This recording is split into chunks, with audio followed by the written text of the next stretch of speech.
there. I was just daydreaming because I couldn't sleep. And do you know what helps me have the sweetest dreams and sends me straight to sleep? Reading a bedtime story, of course. Would you like to read along with me? Okay, this one is my favorite, probably because it's my story. And it all begins under the sea. Are you ready? Here we go. Deep under the sea, the merfolk and sea creatures hurried to King Triton's glittering palace. Ariel, his youngest daughter, was making her musical debut in a special concert, and no one wanted to miss a single note. King Triton arrived as everyone gathered in the great hall. With a tap of his baton, Sebastian, the court composer, instructed the orchestra to begin. But when the time came to introduce Ariel, she wasn't there. Ariel had forgotten all about the concert. She was miles away searching for human treasures. In the murky depths, she hurried toward a sunken ship. "Oh, isn't it fantastic?" Ariel exclaimed to her friend Flounder. Flounder nervously followed Ariel into the ship. "Have you ever seen anything so wonderful in your entire life?" Ariel gasped, picking up a silver fork. "Yeah, it's great," Flounder muttered. "Now let's get out of here." Suddenly, a loud crunch shook the ship. A mouthful of huge sharp teeth snapped behind them. "A shark! Swim!" the little fish screamed. Ducking and dodging, the two friends swam for their lives. The shark charged after them until it got stuck tight in an old anchor. "Take that, you big bully!" Flounder taunted.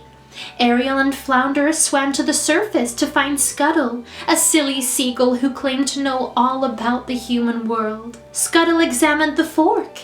"This is a dinglehopper," he said. "Humans use these babies to straighten their hair." Just then, Ariel remembered the concert. "Oh, my father's gonna kill me," she gasped. In her cavern, Ursula the Sea Witch used her magic to watch Ariel hurry home. "She may be the key to King Triton's undoing," Ursula said with an evil smile. When King Triton learned that Ariel had missed the concert because she had been to the surface, he was furious. He believed humans were dangerous, and he wanted to protect her.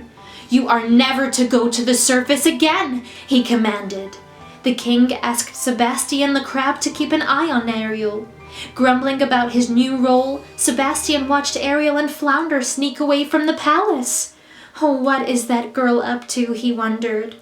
Sebastian followed Ariel and Flounder to a sea grotto. When he peeked inside, he was stunned to see it was filled with human treasures. Horrified, the little crab listened to Ariel tell Flounder how much she wanted to be part of the human world. Sebastian tried to talk some sense into Ariel, but she wasn't listening.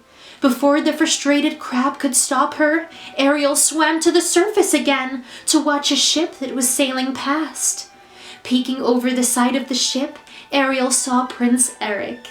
He was smiling as his guardian, Sir Grimsby, unveiled a statue. Ariel couldn't stop gazing at Eric. "Oh, he's very handsome, isn't he?" she asked Scuttle. Suddenly, thunder roared and lightning crackled. A lightning bolt lit the ship on fire, and huge waves swept Eric into the sea. Beneath the waves, Ariel grasped the unconscious prince in her arms. Struggling through the fierce current, she pulled him to the safety of the shore. While Scuttle listened for a heartbeat, Ariel sang in a clear, beautiful voice. But the sound of humans approaching made her dive quickly into the sea. Eric only caught a glimpse of her face, but he knew that he would remember her voice forever. The next day, Ariel swam around in a daze, plucking sea flowers and humming softly. Even her father noticed her strange behavior. She was in love, and all she could think about was being on land with Prince Eric.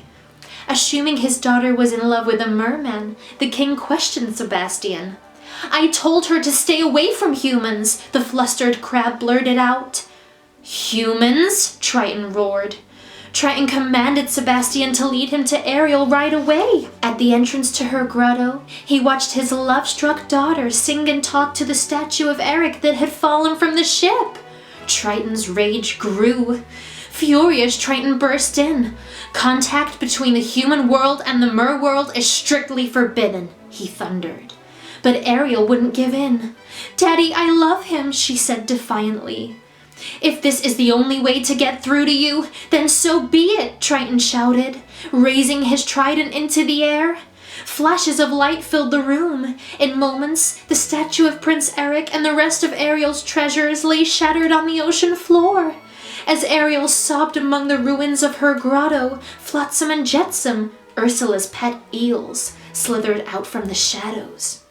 "Poor sweet child," they hissed. "The sea witch can help you. She can make all your dreams come true." Pale creatures gazed at Ariel with hopeless eyes as she approached Ursula's cavern. "Come in," Ursula coaxed with a cruel smile. Ursula offered to turn Ariel into a human, but for a price. Her voice. But Eric had to kiss her before sunset on the 3rd day. "If not, you'll turn back into a mermaid and belong to me," Ursula cackled. Frightened but determined, Ariel signed the glowing contract. "Now sing," Ursula commanded. Ariel's voice flowed from her. Smiling maliciously, Ursula captured it in a seashell. The sea churned around the mermaid. Suddenly, her tail disappeared. In its place, she had legs. Now that Ariel was human, she couldn't live underwater. Quickly, Flounder and Sebastian rushed her to the surface and helped her to shore. Ariel was delighted with her new legs, but Sebastian was worried. Should he tell King Triton? The soft-hearted crab knew Ariel would be miserable without Eric, so he promised to help her. So did Flounder and Scuttle.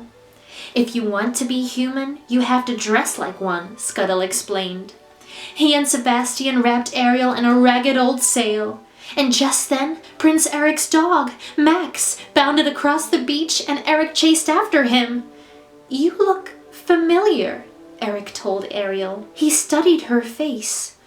Was she the girl with the beautiful voice who had rescued him? But when Eric realized that Ariel couldn't speak, his hopes were crushed.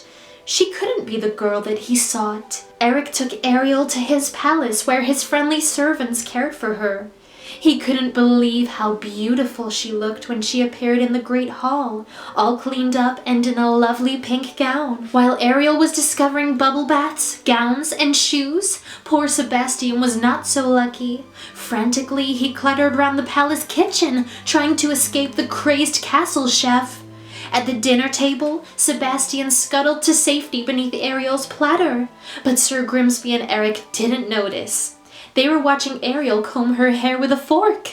Grimsby was surprised, but Eric thought Ariel was charming.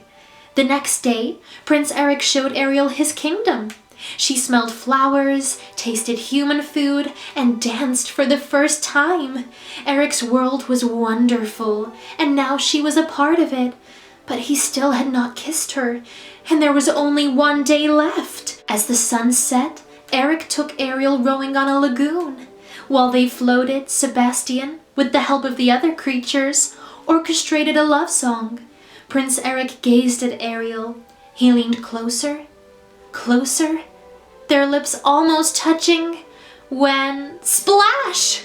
Flotsam and Jetsam tipped the boat, toppling Eric and Ariel into the water. Ursula watched from her cavern. "That was too close," she said. "It's time I took matters into my own hands." Laughing nastily, Ursula transformed herself into a beautiful young woman named Vanessa. She wore a necklace with the shell in it that contained Ariel's voice. "Triton's daughter will be mine," she shrieked. "Then I'll see him wiggle like a worm on a hook." Gazing at the stars from the palace balcony, Eric wondered if he'd ever find the mysterious girl with the beautiful voice. When he saw Vanessa and heard her singing, he instantly fell under her spell.